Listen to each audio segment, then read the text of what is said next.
I'm moving away from nasty dragons into the medieval madness and original dragon buddy movie, Dragonheart. So hold on to your chainmail, codpiece, and chastity belt, because I'm about to explore a movie with a Scottish James Bond dragon. Yes, you heard that right. Dragonheart, the 1996 classic where knights and dragons share a special bond in scamming villagers. It's a film that holds a special place in my heart for its charmingly outdated CGI and its unique take on medieval fantasy. And in rewatching to make this review, I did wonder how much of my affection for the 1996 fantasy classic was just nostalgia. Very much a movie of its time, when CGI was in its infancy, it resonated with the audience of the mid-90s. Upon its release in May 1996, it grossed approximately 115 million worldwide, against a production budget of around 57 million. While not a blockbuster hit by today's standards, Dragonheart performed well enough to solidify its place as a beloved fantasy classic, and the film's success can be attributed to several factors. In the mid-90s, Dragonheart showcased some of the most advanced computer-generated imagery in cinema.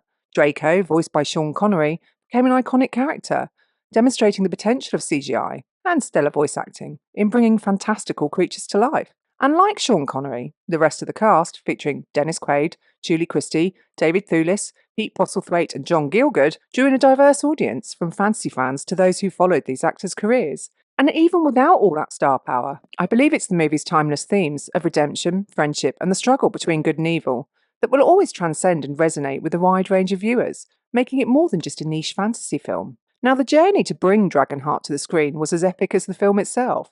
The script, penned by Charles Edward Pogue, underwent several revisions and languished in Hollywood development hell for nearly a decade before finally gaining traction. Richard Donner and Liam Neeson were initially attached to the project, illustrating the film's ambition and star aspirations. Ultimately, it was director Rob Cohen who took the reins. Ironically enough, fresh from Dragon, the Bruce Lee story. He had a vision of a technologically advanced medieval world. Cohen was dedicated to creating a dragon that wasn't just a monster but a fully realised character. Enter the iconic and legendary Industrial Light and Magic, ILM, who were enlisted to push the boundaries of CGI, tasked with creating Draco, the last dragon, using cutting-edge technology of the time. Now, creating Draco was a monumental task. The production team employed over 200,000 feet of film to capture the dragon's movements and interactions with the human characters. This extensive footage provided the raw material for ILM's CGI wizards to work their magic, using innovative techniques like digital skin to give Draco a lifelike appearance. To ensure he moved authentically, the filmmakers studied various animals, including lizards and birds, to capture the essence of a mythical creature. A herpetologist was even consulted to provide insights into reptilian behaviour, ensuring the movements were both majestic and believable. The film's medieval setting was brought to life through extensive location scouting and set design. Filming primarily took place in Slovakia, using picturesque landscapes and historical architecture to create an immersive world of knights, castles, and mythical beasts. The movie's battle scenes were choreographed with the help of medieval combat experts, ensuring that the swordplay looked as realistic as possible, even if Dennis Quaid sometimes seemed more comfortable on a surfboard than a battlefield. Post-production was an even more Herculean task, because when filming wrapped, the meticulous process of editing and integrating the CGI began. ILM spent months refining Draco's appearance and movements, striving to achieve a balance between realism and fantasy. Sean Connery's voiceover work as Draco was recorded separately, in Barbados of all places, and added during the post-production. This was done to ensure the lip-syncing blended seamlessly with the CGI animation. Hello. As we all know, visuals are nothing without a solid soundscape. Randy Edelman composed the orchestral score for Dragonheart, creating a sweeping and emotive soundtrack that complements the film's epic narrative.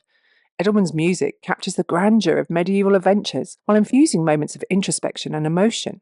His use of soaring melodies and powerful orchestrations elevates key scenes, from dramatic battles to poignant character interactions. The main theme, characterised by its heroic motifs and Celtic influences, embodies the spirit of courage and camaraderie central to the story.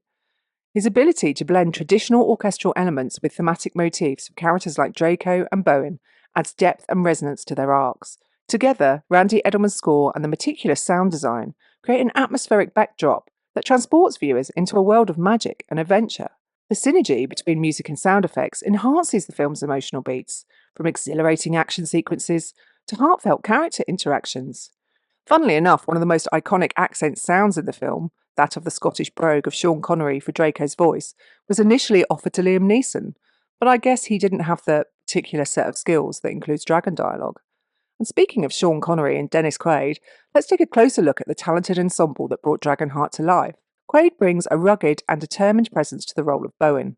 Known for his charismatic performances in films like The Rookie and Inner Space as a disillusioned knight turned dragonslayer, Quaid portrays Bowen's journey from idealism to cynicism with depth and conviction.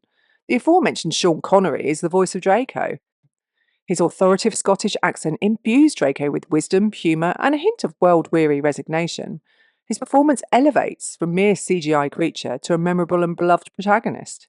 David Thewlis as King Einon is later known for his versatile roles in Harry Potter as Professor Lupin and in Wonder Woman as Ares. Pete Postlethwaite is Brother Gilbert. Now, Pete is a veteran character actor known for his roles in the Name of the Father and The Usual Suspects. Postlethwaite brings warmth and humour to the character of Brother Gilbert. He provides comic relief amidst the film's darker moments whilst also demonstrating unexpected bravery and loyalty. Dina Meyer as Kara, known for her roles in Starship Troopers and Saw, portrays a courageous village girl seeking vengeance against King Einon's tyranny. Next up is Julie Christie as Queen Aislinn, a veteran actress known for her roles in classics like Dr. Zhivago and Shampoo. She brings grace and poise to the role of Queen Aislinn. Jason Isaacs is Lord Fountain. Before his rise to fame as Lucius Malfoy in the Harry Potter series, Isaacs portrayed Lord Fenton, a loyal knight in King Einon's service. Brian Thompson as Brock is known for his roles in action films and TV series. He's a fierce warrior who becomes an antagonist to Bowen and Draco. And how could we leave out John Gielgud as King Arthur's voice, whose legendary presence and ideals loom large over the narrative. Each actor brings their own unique talents, enriching the film with memorable performances that enhance the mythical and fantastical elements and immerses them in the world of knights, dragons, and epic adventures. But let's face it, it's James Bond as a dragon that does most of the heavy lifting for the term iconic. So what's going on in this dragon buddy movie? Well, the story begins with Bowen, a knight who loses faith in the old code of chivalry after his pupil Einon becomes a tyrannical king. This transformation is partly thanks to a dragon's heart that saves Einon's life, connecting him to Draco. Disillusioned, Bowen becomes a dragon slayer, but soon discovers that the last dragon, Draco, is as disillusioned with humanity as he is. If I win, I wait around for the next sword slinger thirsting to carve a reputation out of my hide. I'm tired of lurking in holes and skulking in darkness. In a twist of fate, Bowen and Draco form an unlikely partnership, pretending to slay Draco in various villages to earn gold. It's medieval buddy cop meets insurance fraud. But of course, their scam can't last forever, and they must confront King Einon to flee the land from his tyranny. It's a tale of redemption, friendship, and the occasional dragon-sized scam. As the film progresses, we delve ever deeper into the relationships between the characters. Bowen's disillusionment with chivalry stems from the betrayal he feels when Einon, whom he mentored, becomes a heartless ruler. Remember today and the difference between battle and butchery. And remember the old code. Then you'll be a greater king than your father. Some are good at hunting men, some are good at hunting money. Both have value for me.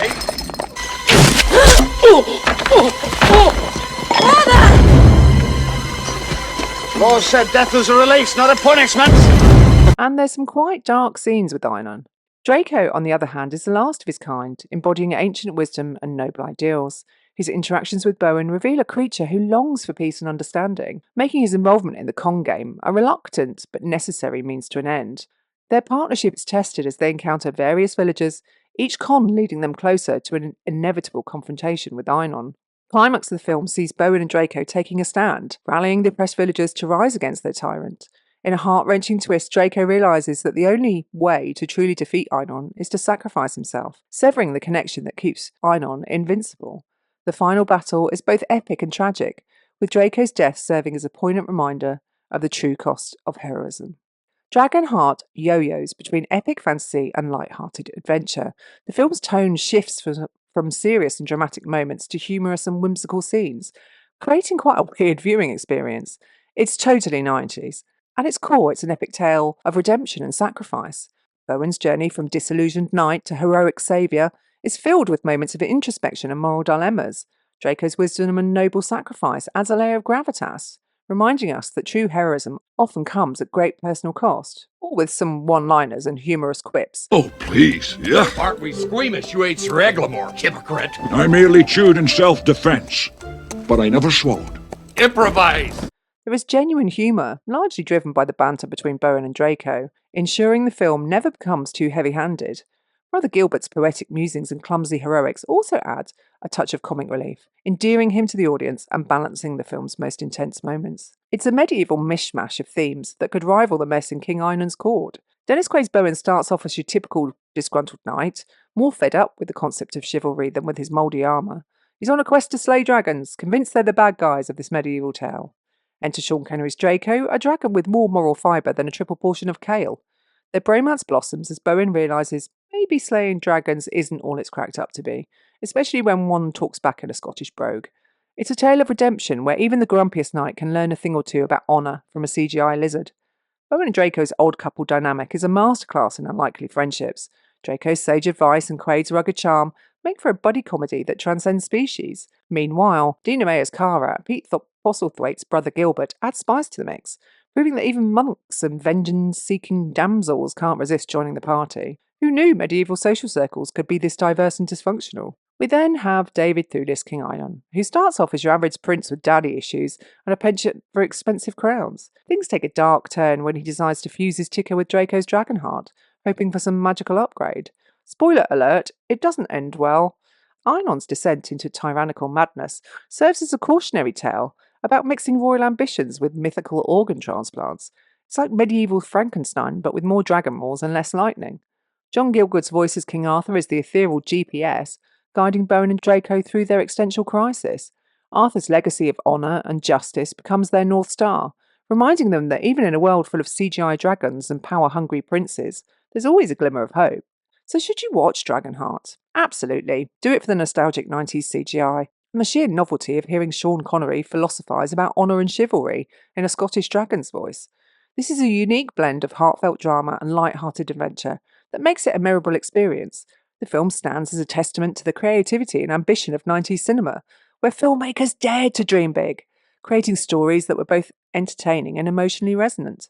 The dynamic between Bowen and Draco, coupled with the richly woven secondary storylines, offers a multifaceted narrative that goes beyond a simple tale of good versus evil. Dragonheart is a film that promises to enchant, entertain, and perhaps even inspire a sense of wonder and adventure. So keep your village scams sharp, your chivalry keen, and don't give up your heart too easily. Thanks for joining me. I've been Geek Eclectica. Don't forget to like, subscribe, and hit that notification bell, as there'll probably be another geeky, nerdy, deep dive review along in the minute.